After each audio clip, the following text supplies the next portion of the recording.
น้ำตาข้าตกเจ็บช้ำเพราะกรรมในอกดังไฟนรกเผาใจเห็นหน้าทุกวันน้องก็จากไปสู่ทินแคว้นอันแสนไกลข้านี้อะไรอาวรณ์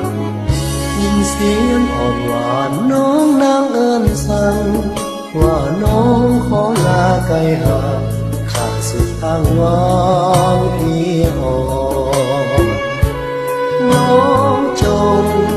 โชคดีเถิดนางามนอนจากไปแล้วอย่าลืมข้าก่อนจงสังวรว่าข้าห่วงใยโปรดคิดเมตตาข้านี้น้อยหนึ่งจงมองใจข้าให้ซึ้ง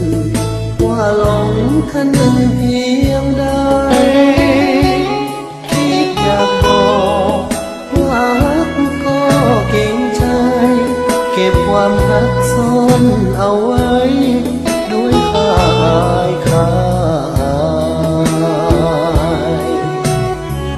สิ้นเสียงสั่งลาน้องข้าก็ห่างสู่ท้องนภาแสนกว้างข้าแลมองข้างน้อยใจก้มหน้าน้ำตาก็ลิ้นตกในหมดทางแล้วที่ข้าจะได้เปิดหัวใจว่าหักแก้ว